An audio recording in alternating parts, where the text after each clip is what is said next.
Context is my own category that addresses issues related to the repertoire but that are not visible in the score, and relates to logos, keeping the message clear. We are assisted by Clio, Muse of History. These issues fall into two main categories: considerations that can help you perform the music or present the music.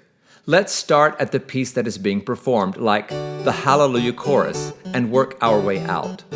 First, let's use context to perform the music. It was written in 1741, which places it in the High Baroque period, by Handel, a German composer who had mastered the Italian style of opera and who was, at this time, composer for the English court, since the English monarchy had run out of British heirs and had to borrow their king from relations in Germany.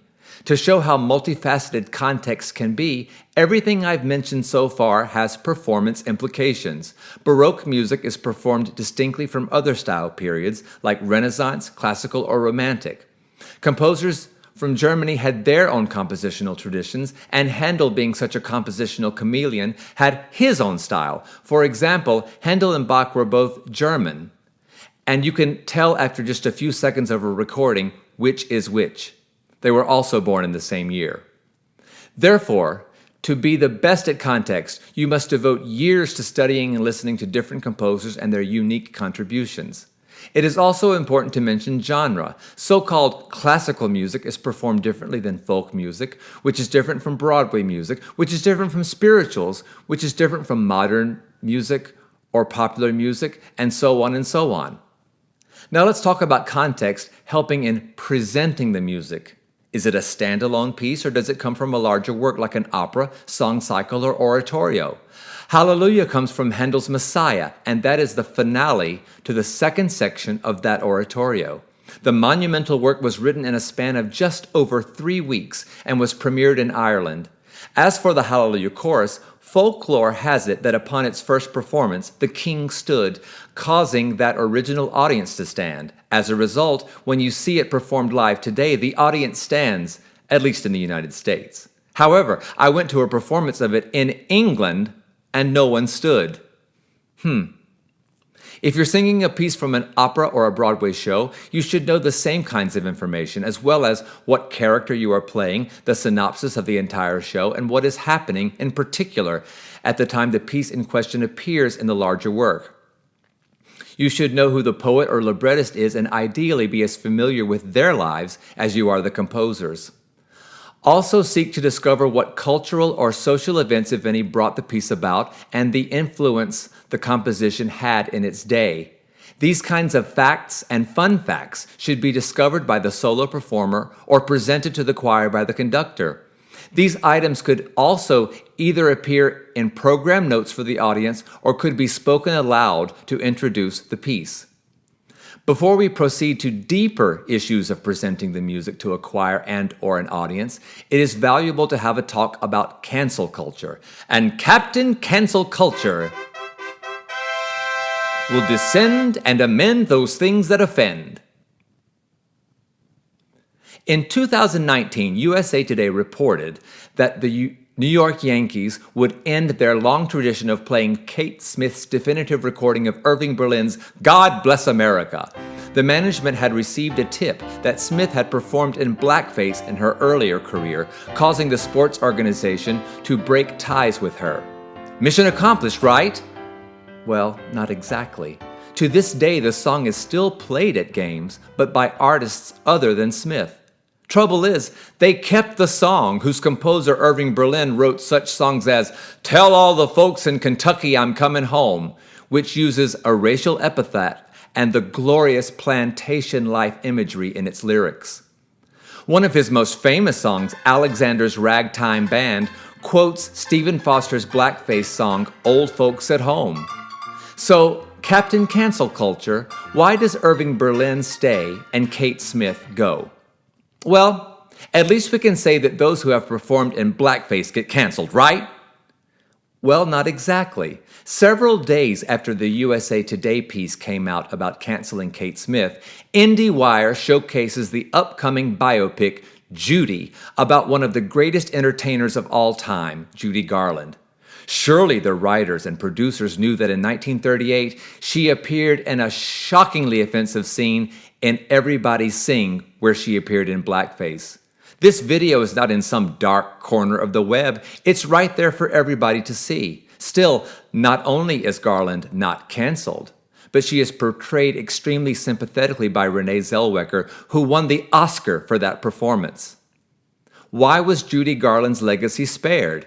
Is it because she was young and exploited at the time of the 1938 movie? Is it because she is thought of as an LGBT ally? But was she really? In this 1967 interview about an article that identified her large gay following, the heavy, medicated actress said something homophobic about the writer of said article. She implied that the writer had a few problems of her own. Talk about homosexuals. She was a fella. Actually, Garland is thought of as an ally. But that kind of comment is not a good look, and most public figures could not survive a statement like that when made known today. However, her legacy remains bright and shiny as far as I know. Am I against cancel culture? Not at all. I will cancel whatever I think needs to be canceled. However, I want you to see how inelegant and inconsistent it can be. At the end of the day, we all have to do our own due diligence when it comes to these issues, but not in a vacuum. We must get as much context as possible on the music we want to perform and the issues surrounding it, and then read what experts have to say. It's a lot of heavy lifting, but it's worth it.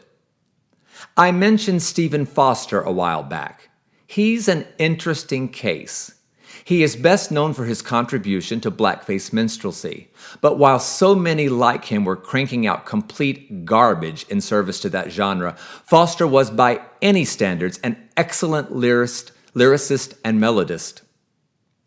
But boy, he could write some offensive stuff. If you have the stomach for it, look up the second verse of "Oh Susanna" sometime, but you better be sitting down.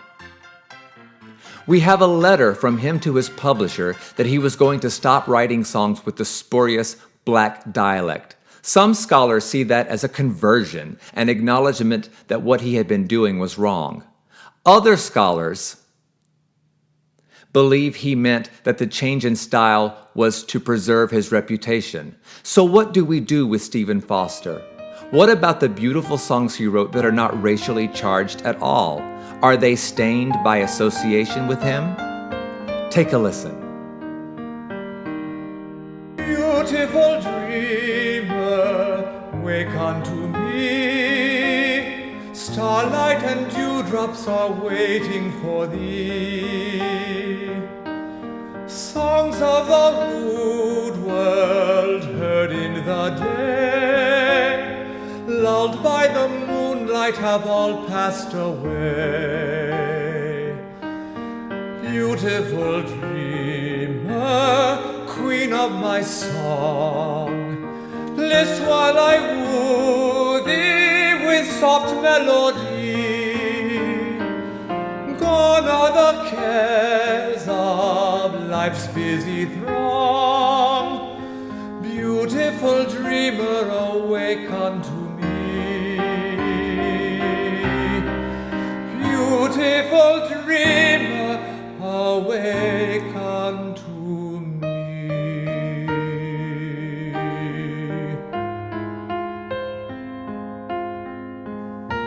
Well, what do you think? Should we cancel all of his music? I don't know yet, but I'm on the job. I want to shift the conversation to an issue not of avoiding music that offends, but that culturally appropriates. Now, I know a lot of the Mimic the Muse series has been silly and whimsical. However, I want to present this next segment as soberly as possible. I estimate that I have not programmed an African American spiritual for my university choir in at least 8 years because my choirs are predominantly white. I have continued, though, to a much lesser degree, to program spirituals for church services because I choose spirituals that are aligned with the liturgical offering of the day. This way the choice feels organic and appropriate, but not appropriating. However, one of my church choir members told me fairly recently that she may stay home on the day we were to sing Moses Hogan's arrangement of Elijah Rock. COVID-19 prevented that day from happening. Our hesitation about spirituals is a good thing. It means that we seek to be sensitive to the culture and inherited and existing pain of others. Still, the question vexes me. Can predominantly white singers and choirs sing spirituals? To answer this question, I choose to rely most on scholar performers who are African American. For me, it is a sign of privilege for whites to decide what should be offensive to people of color. I have just embarked upon this quest, but I have already done a great deal of reading, and here are my thoughts. Anyone who performs spirituals should be very intentional about contextualizing them for themselves, their singers if in a choir, and their audience. For me, gone are the days when a spiritual can show up in a concert program without context, not because the spiritual is not good enough to hold its own against some of the greatest music in the world, but because we owe a great debt to the people who created the music. Every appearance of a spiritual is a teachable moment about the unspeakable atrocities that befell an abused people. If we perform spirituals, we can bring awareness to the antebellum injustices that keep their claws in society to this day. But what about the appropriateness of white singers presenting this music? Emery Stevens speaks of the strong content of the pieces and the music's unique ability to convey the universality of experience. Stevens advocates all races can perform spirituals. He wrote that in 2013. I checked with him and he feels the same today. Jeff Stone in 2019 asserts the value of spirituals to American music should be further acknowledged and explored. The responsibility falls to all of us, regardless of race. These songs do not belong only to the Black America. They belong to all of America. Spirituals address both the African American experience in America and advocates for the hopes of every race. A great deal of a 2005 article by Rosephine Powell contains many tips on how non-blacks can perform spirituals effectively.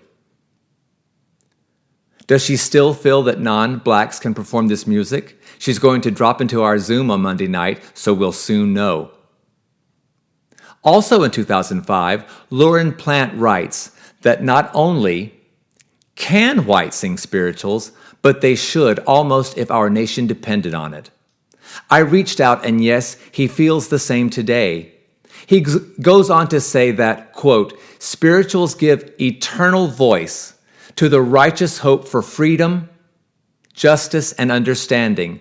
As such, they require all who choose to sing them to approach in a correct, knowledgeable spirit of humility and truth, end quote. In that spirit, I've developed a few best practices that I will stay fluid in as I learn more. I will program a spiritual when my motivation is right. That means I will not choose a spiritual because of its coolness factor or because of its ability to be a showy finale for a concert or to be the token multicultural piece in a sea of Western classicism. I will undergo extensive research about spirituals in general and the program spiritual in particular. I will inform my singers and my audience about all that I've learned. I will search myself continually to determine if I am, even subconsciously, co-opting the pain of an enslaved people. The context issues raised in this video are some of the most weighty you'll have to consider. Once you make a personal policy on these issues, which should be malleable, you may find other issues less treacherous. The issue of context in a nutshell is this: no piece of music springs up in a vacuum. It is incumbent upon conductors and performers to inform themselves, their choirs, and their audiences about all the ripples that the repertoire has made through time. When repertoire is presented with great thoughtfulness, audience members can consume not only a musically pleasing experience, but also one that honors each of them.